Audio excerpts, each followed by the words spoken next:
আমাদের অতিথিরা সুন্দরভাবে আমাদের যে মতুয়া সম্মেলন সংক্ষেপে কিছু বক্তব্য রেখে আমাদের এই যে জাতির ধর্ম, যে আমরা কিভাবে আগামী দিনে চলবো, আমাদের ধর্মকে কিভাবে এই ভক্তবাজারে বিলাবো, সেইভাবেই ওনারা বক্তব্য রাখছেন। তা সকলে যখন বক্তব্য হয়ে যাবে, আমরা দেখছি বক্তব্য দেওয়ার শেষে একটা ধ্বনি দেওয়ার পরে সকলে মায়েরা উলুধ্বনি দেবে, বাবারা হোলির ধ্বনি দেবে, তবেই যিনি বক্তব্য রাখছেন ওনার মনটাও ভালো লাগবে। ওনার আগামী দিনে ওনার বক্তব্য রাখতে গেলে ওনাদের মনের আশা পূর্ণ করবে, ওনারা সেভাবেই বক্তব্য রাখবে। তা এবার ডেকে নেব বিষ্ণুপুর থেকে আগত রবীন্দ্রনাথ বিশ্বাস মহাশয়কে সংক্ষিপ্ত বক্তব্য রাখার জন্য।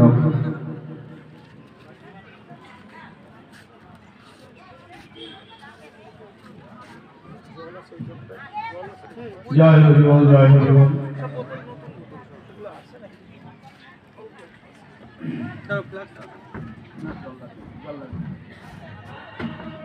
জয় জয় শান্তি হরি প্রেমানন্দে,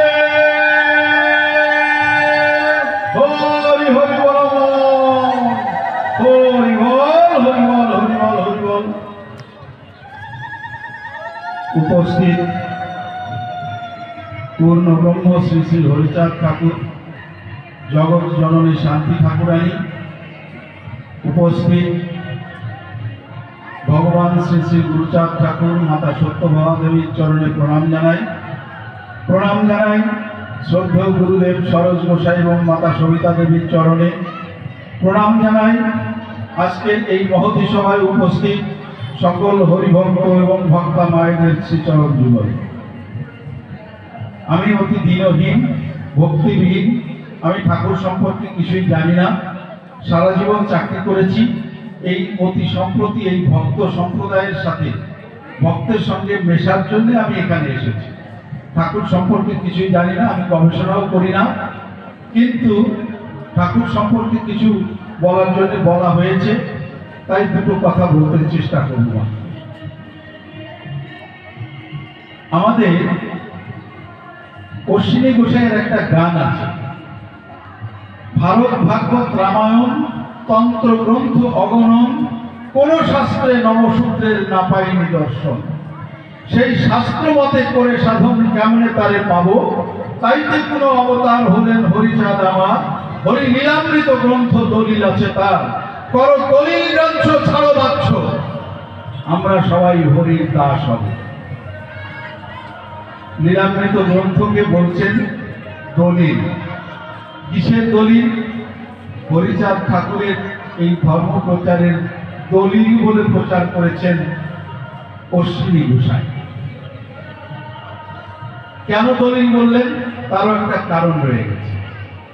আপনারা সকলেই জানেন, হরিচাঁদ ঠাকুর যখন দেহ রক্ষা করলেন, তখন উনি কার সঙ্গে মিশলেন? গুরুচাঁদ ঠাকুরের অঙ্গে মিশে গেলেন। এই না সত্য?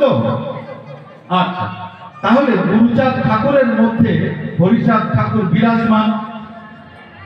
এবার এই লীলামৃত প্রচারের একটা কাহিনী রয়ে গেছে। সংক্ষিপ্ত আকারে আমি কাহিনীটা বলছি। হরিচাঁদ ঠাকুর যখন জীবদ্দশায়, ওনার লীলা যখন মধ্য গগনে, চারিদিকে যখন হই হই রই রই শব্দ, তখন একদিন দশরথ গোসাই এবং মৃত্যুঞ্জয় গোসাই, ওনারা দুজন একখানা লীলামৃত লিখে ঠাকুরের কাছে এনে হাজির করলেন। হে ঠাকুর, আমরা তোমার লীলাবৃত্তি লিখতে চাই, এই যে লিখে এনেছি তুমি একটু বিবেচনা করে দেখো, আমরা এটা প্রচার করতে চাই। তখন ঠাকুর বললেন, না, এটা প্রচার করো না। ওরা বললেন, না, আমরা করবোই। বলছে, দেখো, তোমরা যদি এটা প্রচার করো তাহলে তোমাদের হস্তপদাদি গলিত কুষ্ঠ হবে। ওনারা হেসে বলেন, তাহলে তো খুব ভালোই হয়। আমাদের যদি গলিত কুষ্ঠ হয়, সে আমাদের লীলানীতি প্রচারের পুরস্কার স্বরূপ, অতএব আমাদের লীলামৃত প্রচার করবই। কিন্তু দুর্ভাগ্য সৌভাগ্য যা বলেন, লীলামৃত খানা ওড়াকান্দি ধাম থেকে হারিয়ে গেল। কোথায় গেল আর খুঁজেই পাওয়া গেল। অতঃপর 1284 সালে ঠাকুর যখন দেহ রক্ষা করলেন, তারপরে দশরথ গোসাই এবং মৃত্যুঞ্জয় গোসাই আবার পাগল হয়ে গেলেন, আমরা এবার লীলামৃত লিখবই, তবে কাকে দিয়ে লিখবো? আমাদের লেখা যেহেতু আর ঠাকুর প্রচার করলেন না, আমরা এবার তারককে দিয়ে লেখাবো। তারক কবিগান গায়, ও ভালো লিখতে পারবে, ওকে দিয়ে লেখাবো। তখন তারকের কাছে এসে ওরা বললেন, এই তারক, তুমি লীলাগীতি লেখো। তারক বললেন, আমি তো লেখাপড়া জানি না, আমি মূর্খ, আমি কি করে লীলামৃত লিখবো?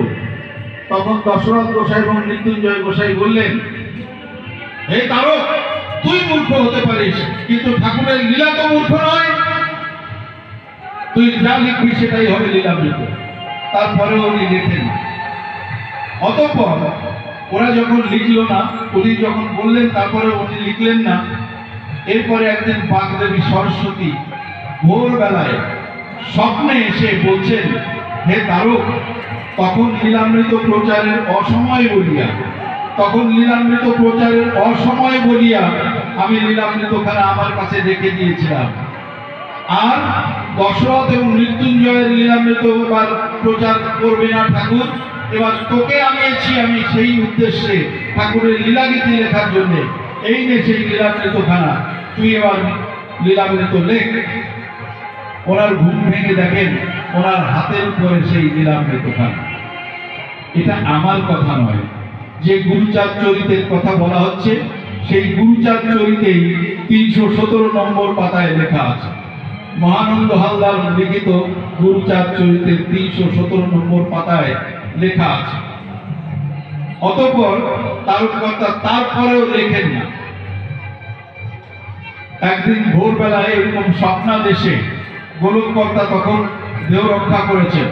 গোলককর্তা তখন নৃসিংহ মূর্তি ধরে তারকের বুকে নখর বিধিয়ে দিয়ে বলছে, এই তারক, তুই ঠাকুরের লীলামৃত দে, নইলে তোর বুকে রুধির পান করব। তখন ভয়ে ভয়ে তারককর্তা বললেন, ঠিক আছে, আমি লীলামৃতখানা লিখব। সকালে উঠে দেখেন ওনার বুকে নখরের দাগ। তারপরে তিনি লীলামৃত লেখা শুরু করলেন। যে লীলামৃত ঠাকুরের ইচ্ছায় রচিত হলো, সেই লীলামৃতখানা কি হলো? লীলামৃতখানা লেখা হলো। লেখার পরে গুরুচাঁদ ঠাকুরকে দেখানো হলো। আমরা সেই গুরুচাঁদ চরিতে আমরা দেখতে পাই কি লেখা আছে, গোস্বামী তারক চন্দ্র ভক্ত শিরোমণি স্বপ্নাদেশে লিখিলেন লীলামৃতখানি। গ্রন্থ শুনি মহাপ্রভু গুরুচাঁদ কয়, উত্তম হয়েছে গ্রন্থ প্রভুর কৃপায়। শশীভূষণ কইলেন, গ্রন্থ নহে ভালো। অতঃপর তিনি নাম রাখেন হরিলীলামৃত। গুরুচাঁদ বলে, হে ভক্তগণ, এই লীলামৃতখানা করতে হবে মুদ্রণ, এই লীলামৃতখানা মুদ্রণ করতে হবে। গুরুচাঁদ ঠাকুরের মধ্যে হরিচাঁদ বিরাজিত এবং তারাই এই লীলামৃতখানা লেখার জন্য অনুমতি দিলেন, লেখার পরে সেটা প্রচারের জন্য অনুমতি দিলেন। সুতরাং সেটাই হলো আমাদের প্রামাণ্য গ্রন্থ। এরপরে আমাদের মতীয় সমাজের বহুত মানুষ বহু গ্রন্থ রচনা করেছে, যার খুশি যেভাবে খুশি সেভাবে তাই লিখছেন।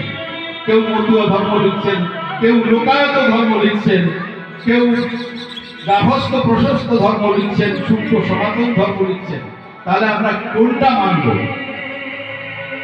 আমরা মানব আমাদের দলিলে যা রয়েছে আমরা সেটাই মানতে পারি। আমাদের দলিলে কি আছে? দলিলে লেখা আছে, গার্হস্থ প্রশস্ত ধর্ম জীবে শিক্ষা দিতে হরিচাঁদ অবতীর্ণ 80 অবনীতে। কোথাও তো লেখা নেই যে মতীয় ধর্ম প্রচার করার জন্য হরিচাঁদ ঠাকুর আসলেন। তাহলে সেই লীলামৃতে কি মতীয় ধর্ম কথাটা লিখতে পারতেন না তারকচাঁদ সরকার? অতঃপর এই 1950 সালে গুরুচাঁদ ঠাকুর উঠে যাওয়ার পরে প্রথম প্রচারিত হলো আমাদের গুরুচাঁদ চরিত। ঠাকুরের জীবদ্দশায় কিন্তু গুরুচাঁদ চরিত লেখা হয়নি। গুরুচাঁদ চরিত লেখা হয়েছে গুরুচাঁদের তিরোধানের অনেক পরে। 1937 সালে গুরুচাঁদ ঠাকুর জীবন রক্ষা করলেন, আর 1950 সালে 13 বছর পরে গুরুচাঁদ ঠাকুরের জীবদ্দশারও 13 বছর পরে এই গুরুচাঁদ চরিত লেখা হয়েছে। তা গুরুচাঁদ চরিত কেন, আরো যত যত গ্রন্থ আছে সব গ্রন্থে যদি লেখাও থাকে আমরা মানব লীলামৃত। লীলামৃত আমাদের মূল দলিল, এই দলিলে যা লেখা আছে আমরা সেটাই মানব। আর একটা কথা, দলে দলে মতুয়াদের মধ্যে এত বিভেদ কেন? এত বিভেদ হওয়ার মূল কারণ হলো আমরা লীলামৃত মানি না। আমরা যদি সকলেই লীলামৃত মানি তাহলে আমাদের বনে, সুন্দরবনে থাকুক আর হিমালয় পর্বতেই থাকুক আর মহারাষ্ট্রেই থাকুক আর আমেরিকায় থাকুক, যে যেখানে আছে সে যদি লীলামৃত খানা মানে তাহলে সকলের সুর একই হবে, সকলে আমরা একই কথা বলবো, সকলে আমরা একই ধ্বনিতে ধ্বনিত হব এবং একইভাবে আমাদের ধর্মমত প্রচারিত হবে। এবার আমি বলি গার্হস্থ্য প্রশস্ত ধর্ম কি? গার্হস্থ্য প্রশস্ত ধর্ম কঠিন কিছু নয়। ঠাকুর বললেন সহজ গার্হস্থ্য ধর্ম সর্বধর্ম সার, গৃহে বিলাবে মুক্তি শ্রী হরি আমার। সুতরাং এই গার্হস্থ্য ধর্ম জীবকে শিক্ষা দিতে চেয়েছেন। সহজ গার্হস্থ্য ধর্ম, সহজ বলতে কি বোঝায়? সহজ বলতে যা পালন করা, যা মেনে চলা অতি সহজ। সহজ বলতে গার্হস্থ্য জীবনটা কি?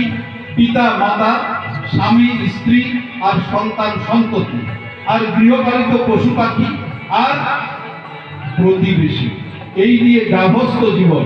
এই গৃহস্থের জীবন যাতে সুন্দরভাবে গঠিত হয়, গৃহস্থের জীবন যাতে সুন্দরভাবে প্রতিপালিত হয়, সেই জন্য তিনি দিয়েছেন গার্হস্থ্য প্রশস্ত ধর্ম। বিশ্বের 700 কোটি মানুষ যদি বাস করে, তার কয় পার্সেন্ট মানুষ আছে আমাদের গৃহহীন ব্রহ্মচারী বা সন্ন্যাসী? কত পার্সেন্ট? আমরা যদি একটা 0.02% ধরি যে এরা মানুষ সন্ন্যাস ধর্ম নিয়েছেন, তাহলে ও 14 কোটি মানুষ হয় আমাদের এই ব্রহ্মচারী বা সন্ন্যাসী। তাই 14 কোটি মানুষের মধ্যে আমাদের বাদ দিলাম, আর বাকি যে 686 কোটি মানুষ, 700 কোটি মানুষের মধ্যে 14 কোটি বাদ দিলে 686 কোটি মানুষের ধর্মমত, সকলে আমরা গৃহে বাস করি, সকলে আমরা গৃহস্থ জন। সুতরাং আমাদের গৃহ ধর্ম হলো একমাত্র ধর্ম।